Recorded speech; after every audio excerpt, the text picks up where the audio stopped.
Welcome to a virtual experience of St. Marie de la Mer. Rosalind Blundell, Angela Fagan and I, Enrica Mallard, have created Sacred Spirit Tours to guide and facilitate others to their own divinity while visiting profoundly sacred sites from history.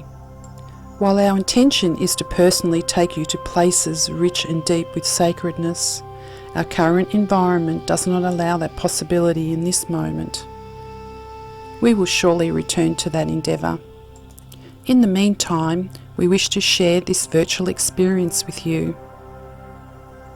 In this episode, you will be guided to experience the divinity and beauty of St. Marie de la Mer on the Côte d'Azur region of southern France.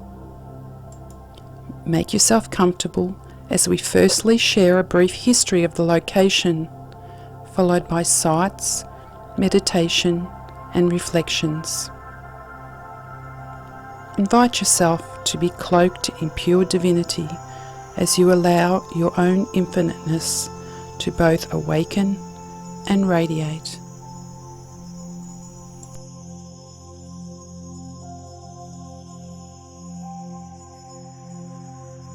Thank you, Enrica. I want to talk today about St. Mary de la Mer, or Mary by the Sea in the Camargue. This area has been classified as the wild west of France, a little unruly and fiercely independent, and it's where the Rhône River meets the Mediterranean Sea. So you could say it's an important ancient inland port. The Romans established white horse breeding there, and that continues to this day. Local legends imply that the site has been a holy, special place, and as archaeology confirms, for the Celts it was a sacred site of the water goddess, to the Greeks, important trading centre, to the Romans a holy spring and the site where they built the temple to Mithraeus, and this was in the 4th century before Christ, and later the Christians took over. If we look at the Rhône River, it's 820 kilometres long, starts in Switzerland and ends at Mary by the Sea. This area in history would have been a bustling metropolis full of temples to Isis, Greek buildings, and the Celts with their sacred icons, which we will talk about at a later time. But let's take a moment to imagine what these ports may have looked like.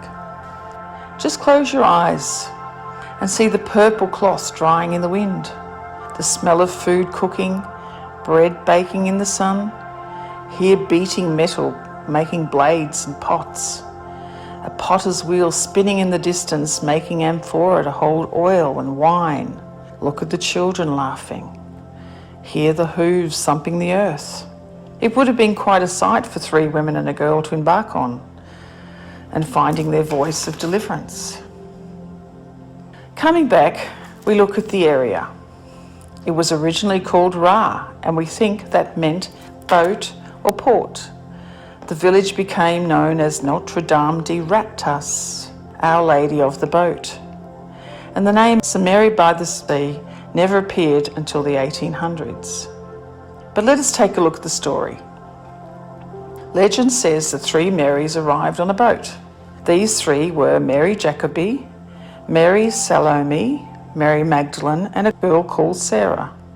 In the classic book, The Golden Legend by Vorgani, he says that also Mary Magdalene's brother Lazarus and her sister Martha and her husband Maximum, which is a Roman name, so we must assume that he was Roman, Martha's maid Martilian, who was a healer, and a blind man called Silidonius.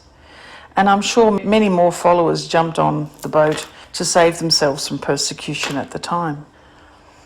So also we need to look at what was happening in the Holy Land at that time. We have the Romans ruling with an iron fist, the Jewish priests holding control over the temples, and the Sanhedrin. He was the lead counsel to all the high priests, and his name was Joseph of Arimathea at that time. Then we have to look who came later, and they were called the Nazarenes. Their leader was Jesus, and he was stirring up a wild wind in the mix of things, and rightly so, as his focus was on fairness to all. But he must have been causing an uproar for a while because someone, either a family member, a powerful ally. Now that person was most likely Joseph of Arimathea, his uncle, some say, but that kept him from some sort of punishment up until we know what happened in the end. Joseph also had tin mines in England. He traded all over the known world and had many boats, and he knew the ancient waterways well. In other words, he had influence and he was rich. But Joseph of Arimathea was most notable in the Bible for owning the tomb Jesus Christ was buried in. So let's look at the characters more closely. We need to keep in mind the word perhaps, because we really don't know. But looking at some of the evidence, we can piece little pieces together. So firstly, we have Mary Jacobi, or Cleopas as she's known in the Bible. She was the mother of James, often described as the brother of Jesus, and some say they were twins. And she was the sister of Mother Mary.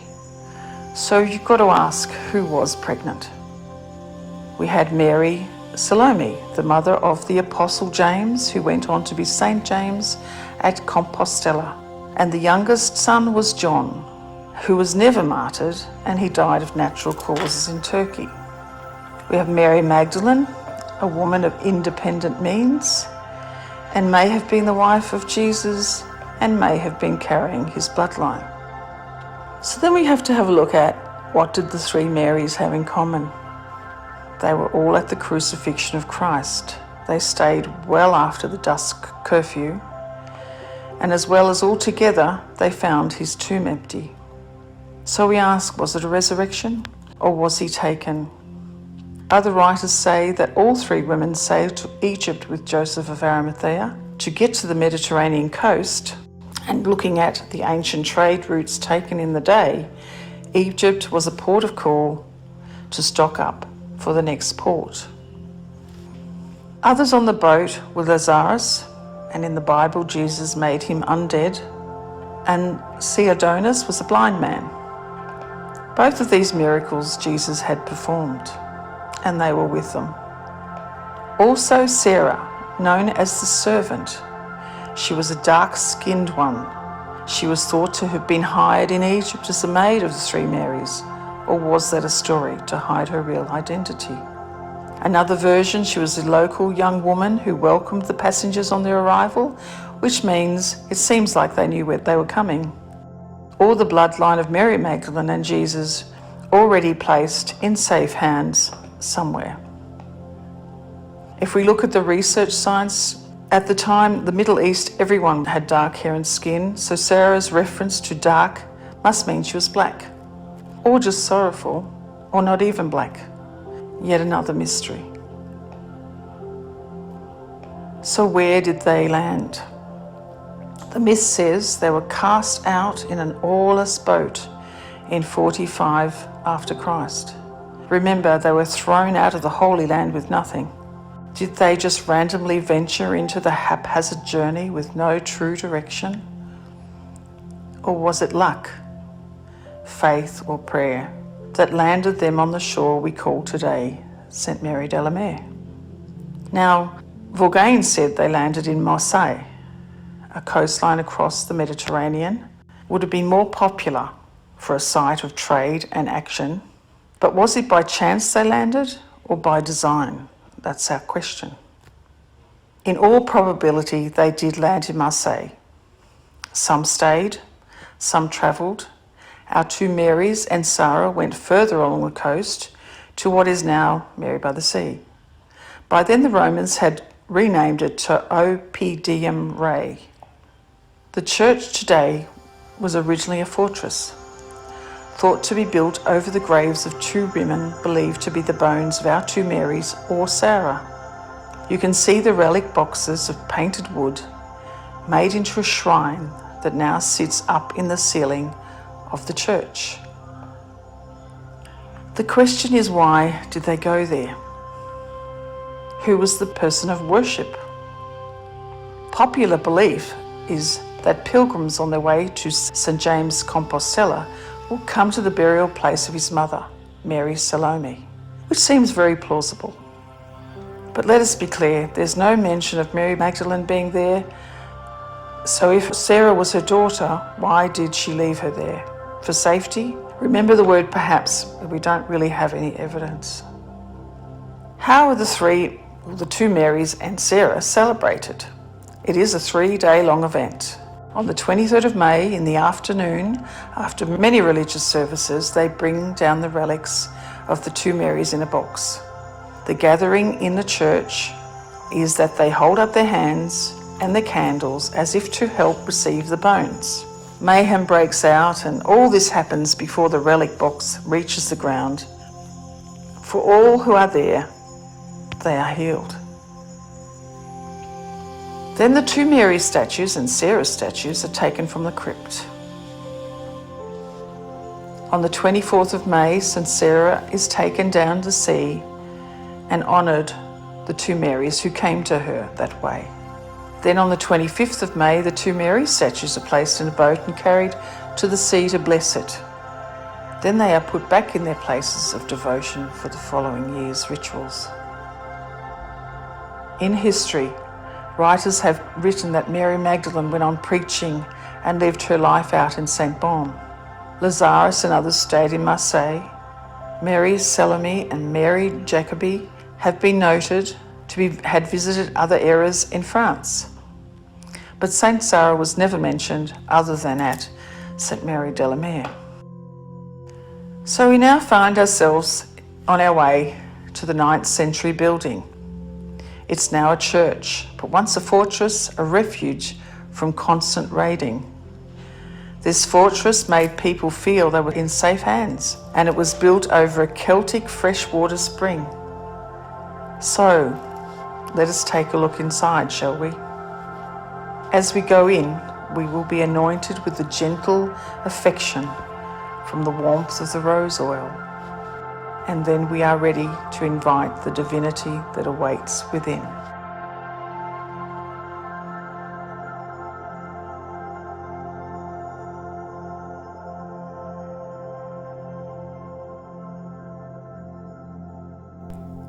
You are always welcome here.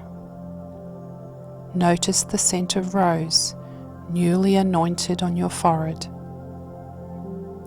Continue to step into this refuge of divinity which is beyond time. Take a seat as you welcome the eternal blessings of both St. Mary Jacobi and St. Mary Salome. They continue to hold a presence here. They continue to guide us all home to divinity.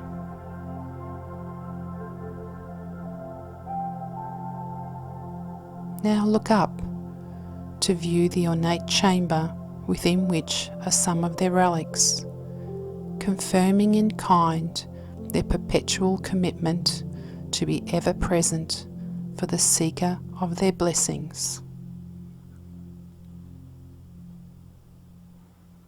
Sit a while as you be with them both.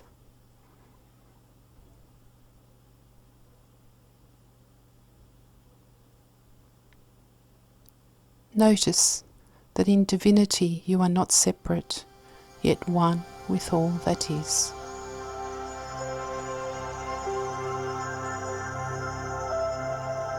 So many blessings and prayers have been bestowed in this sacred place, all a reminder of the truth of who you are.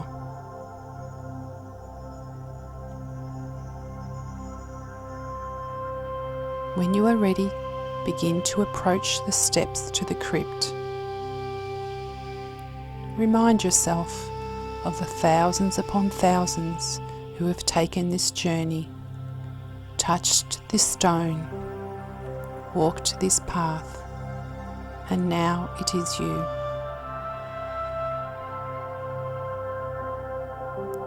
Look up. Before you, behold St. Sarah.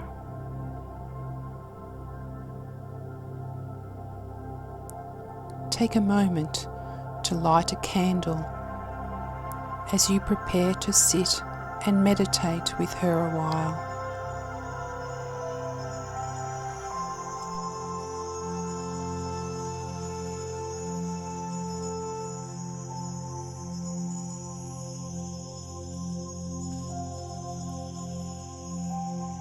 Sitting quietly now, allow all distractions to fall away, bringing your attention to you. Closing your eyes, breathe into your inner body, your inner energy field.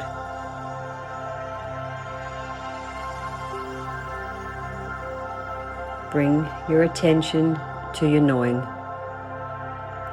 the vastness, the space, which is your essential nature.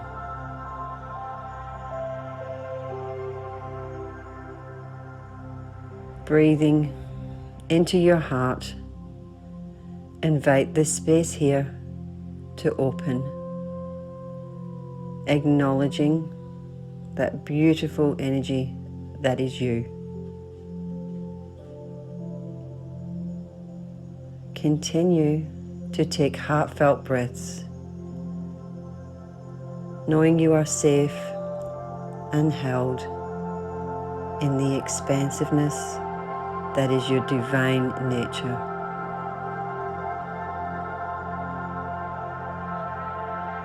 Notice the divinity that is you.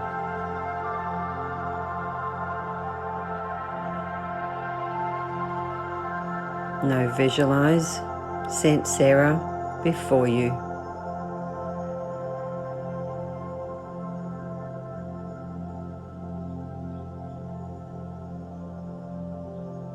If your eyes are open, close them now, returning to your inner reflection.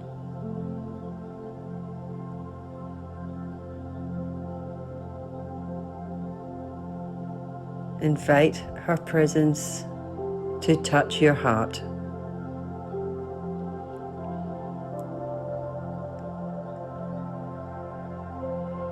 Allow the sacredness of divinity to hold you.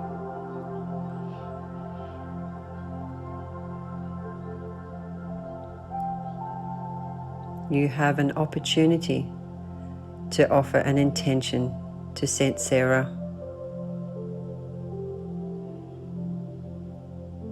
Notice what intention or prayer comes to your awareness.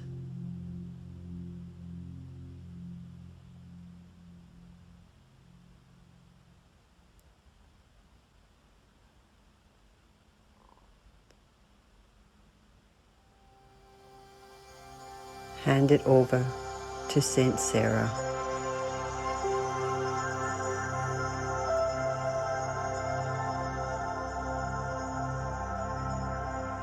Thank you. Now surrender your asking. Let it go. Know that as you surrender in this moment, your heartfelt message is surely received.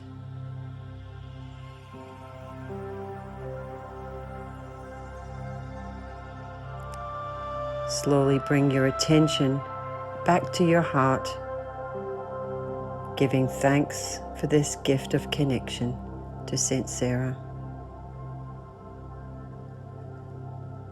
Know that the divine sees you and your intention has been heard.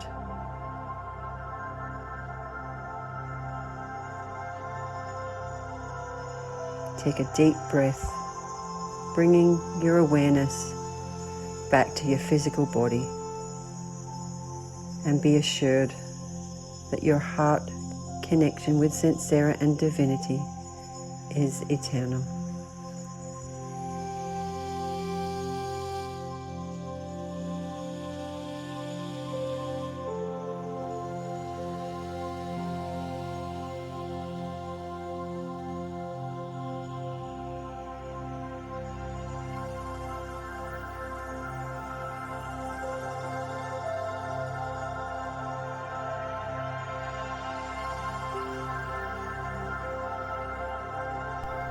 When you feel ready, make your way out of the crypt, and walking through the church, find yourself back at the church entrance. Take one more look behind you, knowing that you can call on your connection with Saint Sarah, Saint Mary Jacobi, and Saint Mary Salome at any time, in any space. You are never separate from the oneness of divinity.